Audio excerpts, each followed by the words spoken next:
I think motivation plays a huge role لوگوں کے صحت میں.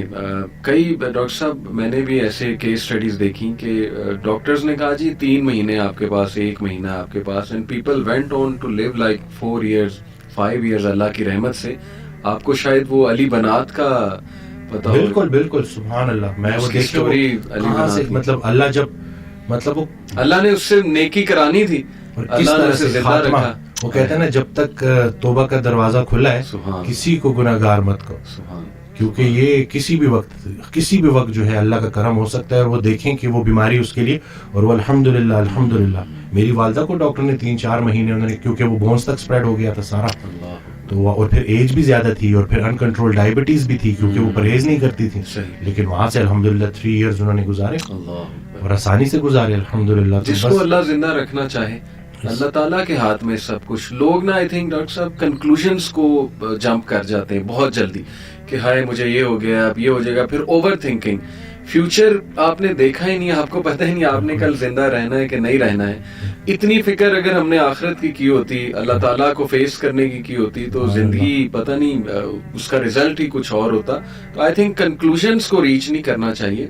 It's too early to reach to conclusion. Doctor بھائی کوئی خدا تو نہیں ہے. ڈاکٹر نے اگر آپ کو ایک بات کہہ دی ہے تو ٹھیک ہے, اس نے اپنے نالج کے مطابق کہہ دی ہے, لیکن اصل میں شفا دینے والی ذات اللہ ہے, چلانے والی ذات اللہ تعالیٰ ہے. کئی لوگ ہیں ڈاکٹرز کہتے ہیں جی آپ کو تو ہو ہی نہیں سکتا, لیکن یہ کہ بہت سی چیزیں انہیں ہو جاتی ہیں موٹیویشن کے through. But main thing is کہ کنٹرولنگ دی انگزائٹی. بالکل, کہ آپ نے نا بس راضی رہنا ہے اور اپنے آپ کو بزی رکھنا ہے اور پازیٹیو لوگوں میں بیٹھنا ہے. اچھا, دقت لوگوں کی طرف سے ہوتی ہے. اور اس دن میں ایک جملہ مجھے بڑا اچھا لگا کہ کسی کی فطرت جاننے کے بعد اس سے جھگڑا کرنا بھی اس پہ ساتھ ظلم کرنا ہے.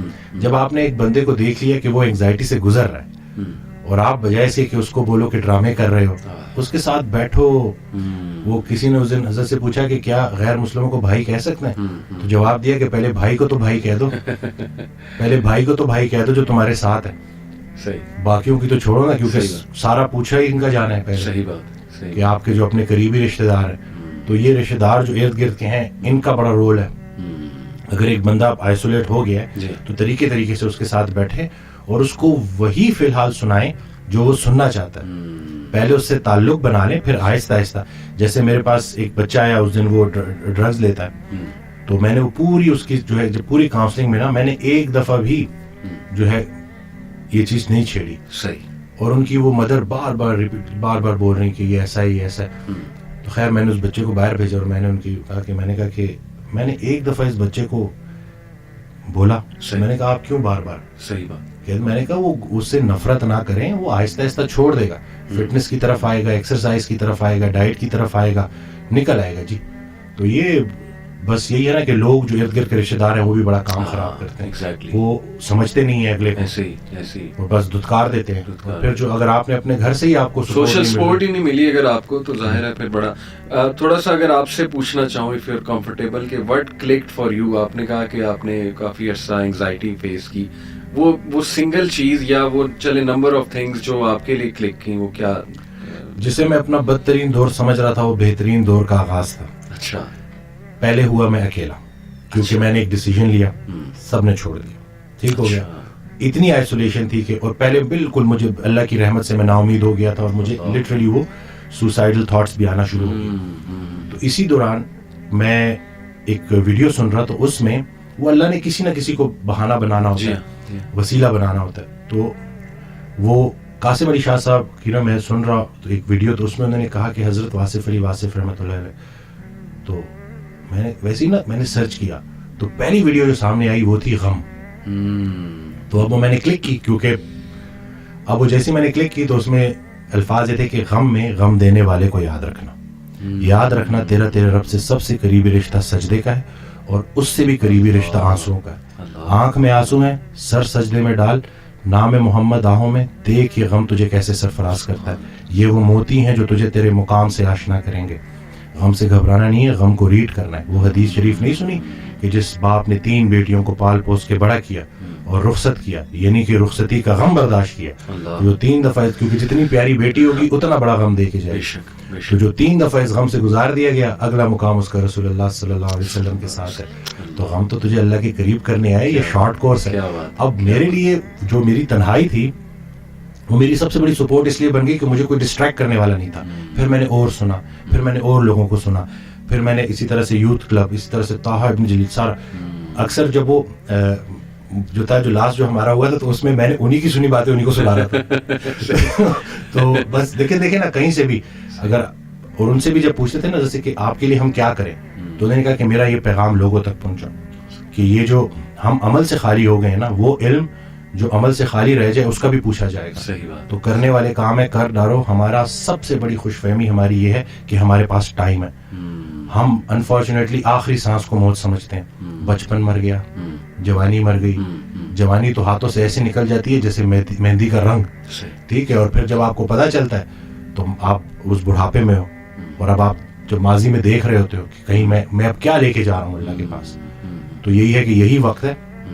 تو جس ٹائم میں گلہ کر رہا تھا, شکوے کر رہا تھا, اور پھر انہوں نے کہا کہ خواہشیں ٹوٹنے کا اور اس غم سے نکلنے کا ایک ہی طریقہ ہے کہ کوئی ایک خواہش ایسی ڈیولپ کر لی جائے جو باقی تمام خواہشات پہ بازی لے جائے, لیکن وہ خواہش ٹھہرنے کی نہ ہو, جانے کی ہو. فکر آخرت تمہیں دنیا کی ہر فکر سے آزاد. صحیح بات, صحیح بات. جو بن دیکھے رحمان سے ڈرتا تھا وہ تب نہیں ڈرے گا جب دیکھے گا. صحیح بات. بلکہ لاسٹ جب میں لاہور آیا تھا تو یہ میں نے وہ ٹی وی لگایا تو وہ قرآن کی, تو اس میں نا اس کی آیت, اس کا ترجمہ کہ قرآن پاک میں اللہ تعالیٰ کہتا ہے, ارشاد فرماتے ہیں کہ تم وہ وعدہ یاد رکھو جو تم نے مجھ سے کیا تھا, میں وہ وعدہ یاد رکھوں گا جو میں نے تم سے کیا تھا. تو ہم نے بس وہ وعدہ کیا تھا.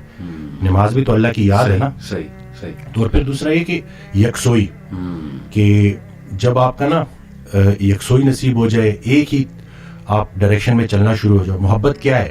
محبت ادھر ادھر دیکھنا نہیں ہے, ایک ہی ڈائریکشن میں دیکھنا. بالکل صحیح. تو جب آپ کی ڈائریکشن اللہ کی طرف ہو جائے نا, پھر اٹھنا بیٹھنا ہر چیز, اور ویسے ہی اللہ تعالیٰ آپ کو مشکل سے نکال لیتا ہے. اور ڈاکٹر صاحب آئی تھنک یہ جو سینٹینس ہے نا جو آپ نے ہی بولا تھا کہ اللہ سنبھال لے گا, بالکل ultimately you have to leave everything to Allah. اور قرآن مجید میں بھی اللہ, ایون نبی صلی اللہ علیہ وسلم کہتے ہیں نا کہ تم مشورہ کرو لیکن اس کے بعد اللہ پہ توکل کرو اور چھوڑ دو, اللہ تعالیٰ اس کو سنبھال لے گا. آئی تھنک جب ہمیں یہ بلیف ہو گیا نا کہ کائنات کا نظام چلانے والا اللہ ہے, لوگوں کے دلوں کا کنٹرول اللہ کی 2 انگلیوں کے درمیان ہے, یہ حدیث میں آتا ہے. ہر چیز, ایٹم بھی موو نہیں کر سکتا اللہ کی اجازت کے بغیر. اللہ الوکیل ہے, جس کا مطلب ہے ڈسپوزر آف افیئرز. تمام افیئرز اللہ نے ڈسپوز آف کرنے ہیں. جو آپ کی زندگی میں ہو رہا ہے یہ آپ توکل رکھیں, یقین رکھیں کہ وہ اللہ کی اجازت سے ہو رہا ہے, اس کا ایک مقصد ہے. بس آپ نے یہ تلاش کرنا ہے بجائے کہ اس غم کو اپنے سر پہ چڑھانے کے. جیسے آپ نے کہا, you just have to find out کہ یار یہ آیا کیوں ہے, اس کا مقصد کیا ہے, یہ مجھے کیا سکھانا چاہ رہا ہے. اور سجدے میں جا کے بندہ رو پڑے اللہ کے آگے, اللہ سے تقویت مانگے, اللہ سے کہے کہ اللہ مجھے پرسپیکٹیو دے. بلکہ میں ایک کوٹ پڑھ رہا تھا, ایون دو ہی از اے نان مسلم رائٹر ہے بہت بڑا, میرے ذہن سے ابھی خیر نام نکل گیا, انہوں نے بڑی کمال کی بات کی. انہوں نے کہا, oh my lord make me brave and مجھے ایسی سکت دے کہ میں اپنے غم سے وہ ریزن ڈھونڈ سکوں کہ یہ آیا کیوں ہے. سبحان اللہ. یعنی ایون دو از اے نان مسلم, لیکن یہ کہ اتنی اس میں عقل ہے کہ وہ یہ دعا کر رہا ہے. تو یہی بات ہے کہ وزڈم فائنڈ آؤٹ کرو کہ یہ کیوں آیا ہے. اور بلکہ میں ڈاکٹر صاحب, ایک میرے دوست ہیں بڑے اچھے اسکالر ہیں, انہوں نے ایک بڑی پیاری بات کی. انہوں نے کہا کہ جب بندے پہ غم آئے نا تو چلو کچھ دیر غمگین رہنا یہ نیچرل ہے, فطری ہے. رسول اللہ صلی اللہ علیہ وسلم پہ بڑے غم آئے, حضرت خدیجہ کی جو ڈیتھ تھی وہ اس سے بڑا غم نہیں تھا. The most smiling face did not smile for months, تو اٹس نیچرل, اوکے. لیکن وہ رک نہیں گئے. ایسا نہیں تھا کہ وہ آئسولیشن میں چلے گئے, یا ایسا نہیں تھا کہ سارے کام ٹھپ ہو گئے. کیونکہ میرے دوست نے کہا کہ دیکھو جب ہم ٹھپ ہو جاتے ہیں نا, یہ پیسو شکوہ ہے اللہ سے. اتنی تو ہمت نہیں زبانی رب سے شکایت کرے, لیکن یہ کہ ہم ٹھپ ہو کے دکھاتے ہیں کہ جی بس میں تو راضی نہیں آپ کی رضا میں, انڈائریکٹلی تو ہم یہی کہہ رہے ہیں. انہوں نے کہا جو لوگ غم میں کھڑے ہو جاتے ہیں نا, ان کا دل نہیں کر رہا صبح اٹھنے کا, بستر پہ پڑے رہتے ہیں. آئی ایم شیور آپ بھی ایسی کنڈیشن سے گزرے ہیں کہ اٹھنے کا دل ہی نہیں کرتا, ہمت ہی نہیں کہ جی بندے کا دل کرتا ہے میں سویا رہوں, ریالٹی میں آؤں ہی نہ, مطلب ریالٹی از سو بیڈ. لیکن اس وقت جو اٹھ جاتا ہے نا, یقین کریں جو ہمت پکڑتا ہے, اللہ کا نام لیتا ہے, آئی تھنک یہ اللہ کو وہ یہ میسج دے رہا ہے کہ اللہ میں راضی ہوں, بالکل, بس اب آپ چلائیں مجھے. صبر بھی, بلکہ میرے پاس پیشنٹ آئے تو میں ان کی میں نے کہا آپ نے صبر کرنا ہے, کہتے کر رہا ہوں نا. میں نے کہا کہ صبر تو ایسے کرنا ہے کہ دوسرا بندہ اپنی پریشانی بھول جائے. صبر ایسے آپ نے ڈیفائن کرنا ہے کہ دوسرا آپ کے پاس آئے اور آپ, کیونکہ یہی صبر ہے. بالکل ایسے. اب آپ کو میں دیکھ رہا ہوں آپ نے اپنے آپ کو چور چور کر دیا. اور باقی ایک اور بات کہ اپنے آنسوؤں کو لوگوں کے سامنے رائے گاہ مت کرنا, کیونکہ ان آنسوؤں کی خریدار رحمت پروردگار ہے, تو ان کے سامنے بہاؤ اور پھر دیکھو کہ کیا ہوتا ہے. اور باقی ایک کویشچن بہت سارے لوگ نا مجھ سے کرتے ہیں انگزائٹی سے ریلیٹڈ کہ ہمیں لگتا ہے کہ ہمارے بعد ہمارے بیوی بچوں کا کیا ہوگا. تو میں یہ کہتا ہوں کہ حضرت کہتے ہیں آڈیو میں کہ جو انسان یہ سوچتا ہے کہ اس کے مرنے کے بعد اس کی بیوی بچوں کا کیا ہوگا, اس کا ایمان نامکمل ہے. اس نے پالنے والے کی پالنے والی صفت پہ ایمان ہی نہیں لایا. جن کے لیے پوری کائنات بنائی, ان کو یتیمی اور غریبی سے گزارا, ان کو ماں باپ نہیں دیے, آپ کو دے دیے. ہم شکر کے مقام کو گلے میں کنورٹ کر دیتے ہیں. صحت بھی ہے, زندگی بھی ہے, اور کب تک ہے کوئی نہیں جانتا, اور جب تک ہے وہ کوئی چینج نہیں کر سکتا. تو پھر ابھی کیوں پریشانی لیتے ہیں؟ کیا ان بچوں کو ہم پال رہے ہیں؟ صحیح بات. کیا ہم خود کو پال رہے ہیں؟ کیا ہم اس قابل ہیں؟ بے شک. قد پہ حد کا پہرا, صحت پہ بیماری کا پہرا, اور اتنے پہروں میں پیدا کیا ہوا انسان چاہتا کیا ہے؟ آزادی. تو یہ کر کے دیکھ لیں. صحیح بات. ڈاکٹر صاحب جسٹ ٹو وائنڈ اپ, کیونکہ ہمارا یوتھ کے ریلیٹڈ کام ہے, تو آپ نے کل میری آپ سے بات ہو رہی تھی, آپ نے ایک بڑی آئی اوپننگ بات کی. آپ نے کہا کہ ہم نہ ہی مینٹلی, نہ ہی فزیکلی, نہ ہی اسپرچولی اپنے یوتھ پہ کام کر رہے ہیں, اور ہم ایک بہت کمزور جنریشن چھوڑ کر جا رہے ہیں. تو what is your message for the youth in particular, کیونکہ مینٹلی بھی, ایموشنلی بھی, فزیکلی بھی, آپ کی بات ٹھیک ہے, ہم ایک کوئی طاقتور جنریشن نہیں چھوڑ کے جا رہے.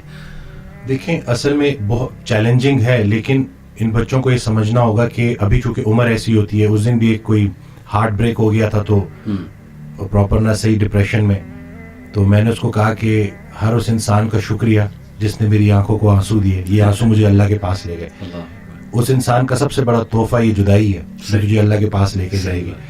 لوگ کیا کرتے ہیں, یہ جو غیر اسلامی تعلقات, اسی طرح سے غیر شرعی چیزیں, یقین جانے آپ جتنی مرضی دیکھ لیں سکون نہیں ملے گا آپ کو. اور یہی جو آپ کی گروئنگ ایج ہے نا, اس میں آپ کے ہارمونز بھی آن پوائنٹ بہترین ہے. اسی عمر میں آپ نے اسپورٹس میں انڈلج ہونا ہے, آپ نے پراپر طریقے سے ڈائٹ کا خیال رکھنا ہے, اور سب سے بڑھ کر یہی لرننگ ایج ہے, اس میں آپ نے سیکھنا ہے. اور جیسے جیسے آپ ایک قدم بڑھائیں گے, اللہ کئی گنا زیادہ آپ کے قریب آتا جائے گا. اور یہ ٹرائیڈ اینڈ ٹیسٹڈ چیزیں, مجھے یہ بچپن میں سکھایا گیا تھا کہ صرف شہرت, دولت اور یہ چیزیں ہوں گی تو بس یہی سب کچھ ہے, کیونکہ ہم ادھر ادھر ہی دیکھ رہے ہیں. لیکن سب کچھ ہوتے ہوئے بھی انتہائی بڑا خلا تھا جو پورا نہیں ہو رہا تھا. تو ہم تو چلیں, وہ کہتے ہیں اگر سیدھی طریقے سے اللہ کے راستے پہ نہیں آتے تو اللہ گھما کے لے کے آئے گا. تو ہمیں تو بہت سی چیزوں سے آپ نہیں گزریں گے انشاءاللہ ان چیزوں سے. آپ کے پاس یوٹیوب پہ کانٹینٹ موجود ہے جو خالصتاً اللہ کی رضا کے لیے لوگ بنا رہے ہیں. ہمارا جو وقت تھا, دور تھا, اس میں ٹھیک ہے ہمیں شاید اس طرح سے توجہ نہیں دی گئی, لیکن اب آپ کے پاس آپشنز ہیں, اور آپ پراپر طریقے سے جو صحیح, دیکھیں دنیا چلی گئی تو چلی گئی, دین چلا گیا تو پیچھے کیا رہ گیا. تو آپ, میں کہتا ہوں کہ دنیاوی تعلیم میں جتنا عبور حاصل کر سکتے ہیں کریں, لیکن اللہ کو بیچ میں رکھنا ہے. صحیح بات. اور دوسرا یہ کہ فائدہ بخش ہونا ہے لوگوں کے لیے, کہ آپ کی ذات سے لوگوں کو نفع ہو. صحیح بات. تو یہ انشاءاللہ اگلی جب جنریشن ہمیں ریپلیس کرے گی تو وہ ہم کوشش کریں گے جی انشاءاللہ. اللہ کے قریب ہونے سے آپ کو مینٹل اسٹرینتھ ملے گی, پرسپیکٹیو ملے گی. جتنے بھی عظیم کام ہیں وہ غیر عظیم زمانوں میں ہی ہوئے ہیں. غیر عظیم جہالت کے معاشرے کے ساتھ اللہ دو کام کرتا ہے, یا عذاب بھیجتا ہے یا رحمت للعالمین کو بھیجتا ہے. تو رسول اللہ صلی اللہ علیہ وسلم ہمارے دلوں میں ہے, تو جن کے دلوں میں رسول پاک صلی اللہ علیہ وسلم کی عملی محبت ہے, اللہ ان پہ عذاب نہیں بھیجتا. تو نیگیٹو نہ سوچا کرے, پتہ نہیں ملک کا کیا ہوگا, نہ یہ چیزیں آپ نے بگاڑی ہیں, صحیح بات, نہ آپ یہ ٹھیک کر سکتے ہیں, اللہ ہی ٹھیک کرے گا. لیکن آپ خود کو تو ٹھیک کر سکتے ہیں نا. جس نے اپنے آپ کو پہچانا اس نے اپنے رب کو پہچانا. تو اپنے آپ سے آپ آشنائی حاصل کر لیں اور دیکھ لیں کہ آپ کا انٹرسٹ کیا ہے. بالکل جو بھی کام کریں انٹرسٹ سے کریں, اور اس میں حصہ لوگوں کا رکھتے ہیں کہ لوگوں کے کام آئے آپ, تو باقی انشاءاللہ کامیابی ہے.